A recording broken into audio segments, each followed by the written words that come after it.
దేవుణ్ణి ప్రేమించే వారికి, అనగా ఆయన సంకల్పము చొప్పున పిలువబడిన వారికి మేలు కలిగేటందుకే సమస్తము సమకూడి జరుగుతున్నదని ఎరుగుదుము. దేవుని ప్రేమ ఎంతగా పనిచేస్తుందో చూచారా? సమస్తము అంటే అన్ని పరిస్థితులు, అన్ని సంఘటనలు, మంచి చెడు, వెలుగు చీకటి, తీపి చేదు, తెలుపు నలుపు, సులభం కఠినం, సంతోషం విషాదం, ఐశ్వర్యము దారిద్ర్యము, రోగము ఆరోగ్యము, ప్రశాంతత తుఫాను, సుఖం శ్రమ, బతుకు చావు మొదలైన ద్వంద్వాలకు అతీతమైన అనుభూతి దేవుని ప్రేమ. యేసు ప్రేమికులకు అంతా వారి మంచికే సమకూడి జరుగుతుంది. అంటే అలా జరిగేటట్లు చేస్తాడు దేవుడు. ప్రమాదాలు అపాయాలు సైతం ఉత్తరోత్తర మన మేలుకే సమకూడి జరుగుతాయి. పాత నిబంధన విశ్వాసవీరుడైన యోసేపును ఒక్కసారి చూడండి. యోసేపు జీవితమంతా కష్టసుఖాల సమ్మేళనమే. ఎన్నో దెబ్బలు తిన్నాడు, ఆశాభంగాలెన్నో, శ్రమలెన్నెన్నో. అతనికి ఎంతో కీడు తలపెట్టిన తన సోదరులతో అతడేమన్నాడు? ఆదికాండం 50వ అధ్యాయం 20వ వచనం, మీరు నాకు కీడు చెయ్యాలని ఉద్దేశించారు గాని నేటి దినమున జరుగుతున్నట్లు, అనగా బహు ప్రజలను బ్రతికించున్నట్లు దానిని మేలుకే దేవుడు ఉద్దేశించాడు. ఏది జరిగినా అదంతా నాకే కాదు, అశేష ప్రజల మేలు కోసమే దేవుడు మార్చేస్తాడు. దేవుని బిడ్డలు, మీరు కూడా ఒకానొక రోజు మీ గత జీవితంలో జరిగిందంతా సమీక్షించుకుని యోబుతో కలిసి చెప్పగలుగుతారు, అంతా మన మంచికే. యోబు గ్రంథం 13వ అధ్యాయం 15వ వచనం. ఇదిగో, ఆయన నన్ను చంపినా నేనాయన్నే నమ్ముకుంటాను, ఆయన కోసమే కనిపెట్టుకొని ఉన్నాను. అలాంటి విశ్వాస పరిపక్వత మనకు ఉండాలి. ఆయనే అంతా నిర్వహిస్తాడు. అంతా మన మేలుకే, మన మంచికే సమకూడి జరిగేటట్లు ఆయనే చేస్తాడు. ఇది నిజం. మనకు స్ఫూర్తి, ప్రేరణ, నిరీక్షణ ఆయనే. ఆయనే సంఘటనల ఫలితాలను మన మంచి కోసం మలుస్తాడు. కాని మనం బాధ ఓర్చుకోలేక సణుగుతాము. ఇర్మియా గ్రంథం 11వ అధ్యాయం 14వ వచనం, మొర్రపెట్టినా వినను, వారి కష్టం తొలగించను అని దేవుడు ఎందుకన్నాడు? లోకమంతటినీ ఆయన ఒక్క నిమిషంలో తల్లక్రిందులు చేయగలడు. జీవమైన మరణమైన నిర్భయంగా ఎదుర్కోగల విశ్వాస పరిపక్వత మనకు రావాలి. అట్టి నిరీక్షణ మనకు కలగాలి. తన భవిష్యత్తును అపొస్తలుడైన పౌలు ఎంతో ధైర్యంగా ఎదుర్కొన్నాడు. అపొస్తల కార్యములు 21వ అధ్యాయం 13వ వచనంలో తన స్నేహితులతో అన్నాడు, ఇదంతా ఎందుకు? మీరు ఏడ్చి నా గుండెలు బద్దలు చేస్తారెందుకు? నేనైతే ప్రభువైన యేసు నామము నిమిత్తము యెరూషలేములో బంధింపబడడానికి మాత్రము కాక చనిపోవటానికి కూడా సిద్ధంగా ఉన్నాను. పౌలులాగే మనం కూడా మన భవిష్యత్తునంతా ఆయన చేతులకు పూర్తిగా అప్పగించగలం. దేవుని సంకల్పము చొప్పున పిలువబడిన వారికి సమస్తము వారి మేలుకే సమకూడి జరుగుతుంది. పిలువబడిన వారా? వారెవరు? దేవుని ఆహ్వానం అందుకున్నవారు, అంగీకరించినవారు, వారు పైనుండి జన్మించినవారు, దేవుడు దయాళుడని రుచిచూచినవారు, దేవుని ప్రేమను అనుభవించినవారు. లోకంలో 3 రకాల మనుషులున్నారు. 1 కొరింథీ 1వ అధ్యాయం 23-24 వచనాలు. మేము సిలువ వేయబడిన క్రీస్తును ప్రకటిస్తున్నాము. ఆయన యూదులకు ఆటంకముగాను అన్యజనులకు వెర్రితనముగాను ఉన్నాడు. కాని యూదులకేమి హెల్లేనీయులకేమి పిలువబడిన వారికే క్రీస్తు దేవుని శక్తి, దేవుని జ్ఞానము అయి ఉన్నాడు. అసలు సంగతి ఏమిటంటే, యూదులు యూద మతాన్ని నమ్మారు, మతాచారాలను నమ్మారు. వారికి యేసు శిలువ ఒక అడ్డుబండ. ఇక గ్రీకువారో, వీరు యూదేతరులు, అన్యులు. వీరికి వేదాంతము, మానవ జ్ఞానము ఎంతో ముఖ్యం. యేసు శిలువ అంటే వీరికది వెర్రితనమనిపించింది. అయితే మూడో వర్గముంది చూడండి, యూదేతరులలో నుండి పిలువబడిన వారు. యూదులు, గ్రీకులు అందరి మధ్యలో నుండి పిలువబడిన వారే వీరందరూ. వీరి మతాన్ని బట్టి కాదు, మానవ జ్ఞానాన్ని బట్టి కాదు, యేసు శిలువ వీరిని పిలిచింది. శిలువ వార్త శక్తిభరితమై మనుష్యులను రక్షిస్తుంది. జ్వాలాగర్భితమైన శక్తి శిలువను గురించిన వార్త. దేవుడు పిలువగా ఆ పిలుపు వీరు విన్నారు. ఆయన తన మహాసంకల్పము చొప్పున వీరిని పిలిచాడు. ఊహించండి, అదిగో ఆ మడుగులో 10 తాబేళ్లున్నాయి. నువ్వు వెళ్లి 10 తాబేళ్లకు చెప్పు, మీకు ఎగరడం నేర్పుతాను అని చూడు. వాటిలో 9 తాబేళ్లు వెంటనే అంటాయి, ఎగరడం మాకిష్టం లేదు, మా ప్రస్తుత స్థితే మాకు హాయిగా ఉంది. అయితే ఆ 10వ తాబేలు అంటుంది, నాకు ఎగరాలని ఉంది. ఆ తాబేలు పిలువబడింది, ఆ పిలుపును అంగీకరించింది, ఎగరడం నేర్చుకుంది, ఎగిరింది. దీనికి మిగతా 9 తాబేళ్లకు ఎంతో వ్యత్యాసముంది. అవి మునుపటిలాగే తాబేళ్లుగా ఉండిపోయాయి. వాటి గతి అంతే. నశించేవారు, నాశనాన్ని కోరుకున్నవారు తప్పిపోనక్కర్లేదు గాని వారు తప్పిపోవాలని తీర్మానించుకున్నారు. ఏది కోరుకుంటే అదే ప్రాప్తిస్తుంది. పాపి పాపం చేస్తాడు, అయితే దేవుడు పాపిని క్షమిస్తాడు, రక్షిస్తాడు. దూరంగా ఉన్న పాపి తన స్వంత తీర్మానం చేత దేవునికి సమీపస్థుడవుతాడు. అంతా ఆయన సంకల్పము చొప్పున జరుగుతుంది. దేవుడు ఏది తలపెట్టినా, ఏది చేసినా అదంతా ఎంతో మంచిది. ఆయన నీతిమంతుడు, ఆయన పరిశుద్ధుడు, ప్రేమమయుడు. మానవుడు దేవుని ఎదటికి వస్తే అతనికి గర్వభంగమవుతుంది. దేవుడు నిన్ను ఏర్పరచుకున్నాడు, ఇందులో గర్వించాల్సిందేమీ లేదు. దేవుని కృప, రక్షణ కార్యం దేవుని పని, అది దేవుని జ్ఞానం. ఆయన సంకల్పం నీ పట్ల నెరవేరిన విధానం, ఇది దేవుని నిత్య మహాసంకల్పం. ఆయన సంకల్పాన్ని ఎవరూ మార్చలేరు, ఆపలేరు. 29-30 వచనాలు పరిశీలించండి. తన కుమారుడు అనేక మంది సహోదరులలో జ్యేష్ఠుడయ్యేటట్లు దేవుడు ఎవరిని ముందు ఎరిగి ఉన్నాడో వారు తన కుమారునితో సారూప్యము గలవారు అవడానికి వారిని ముందుగా నిర్ణయించాడు. ఎవరిని ముందుగా నిర్ణయించాడో వారిని పిలిచాడు. ఎవరిని పిలిచాడో వారిని నీతిమంతులుగా తీర్చాడు. ఎవరిని నీతిమంతులుగా తీర్చాడో వారిని మహిమపరచాడు. పిలువబడిన వారికి వర్తించే వచనమిది. వీరు దేవుని నిత్య సంకల్పంలో ముందుగానే నిర్ణయించబడినవారు. ఈ 2 వచనాలు నశించిన వారిని గురించినవి కావు. ఎవరినీ నశించడానికి దేవుడు ముందుగా నిర్ణయించడు. దేవుడు నిన్ను రక్షించాడు అంటే నిన్ను నిత్యత్వం దాకా తీసుకువెడతాడని అర్థం. ఆయన నిన్ను ముందుగా ఎరుగును, ముందుగా నిర్ణయించాడు, పిలిచాడు, నీతిమంతుడిగా తీర్చాడు, నిన్ను మహిమపరుస్తాడు. ఇదంతా ఒకే ప్రక్రియ.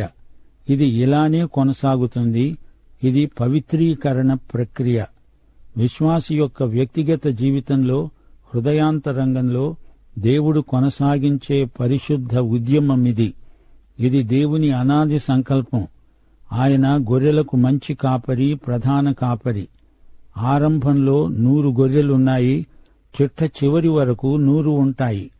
ఒక్క గొర్రెను కూడా ఆయన పోగొట్టుకోడు, కోల్పోడు. లూకాసు వార్త 15వ అధ్యాయంలో ప్రభువు చెప్పింది ఇదే ఉపమానం. జ్ఞాపకం చేసుకోండి.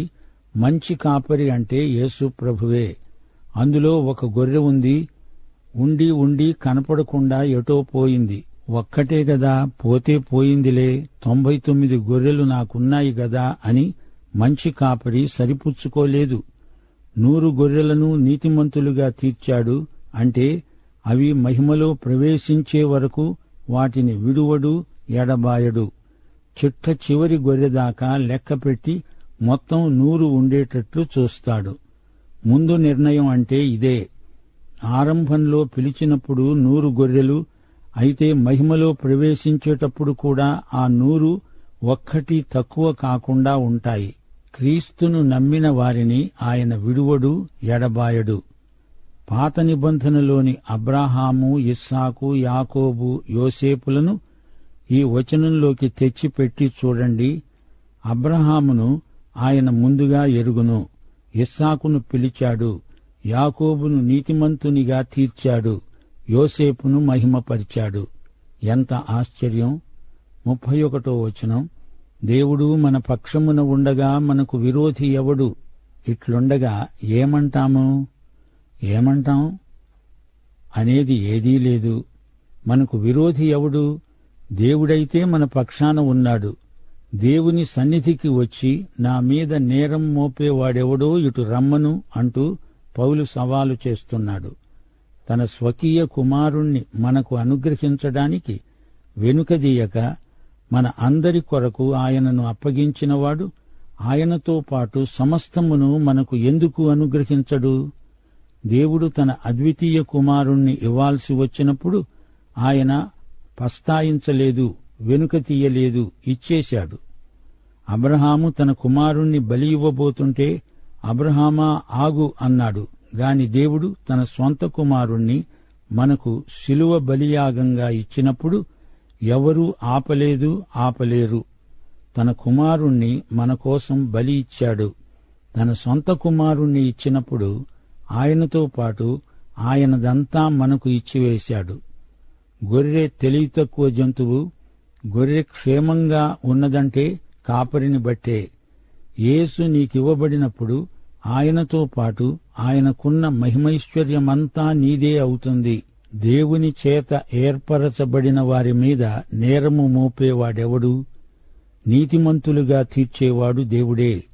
శిక్ష విధించేవాడు ఎవడు? చనిపోయినవాడు క్రీస్తు యేసే. అంతేకాదు, మృతులలో నుండి లేచినవాడు ఆయనే. ఆయన దేవుని కుడిపార్శ్వమున ఉన్నవాడై మన కొరకు విజ్ఞాపనము కూడా చేస్తున్నాడు.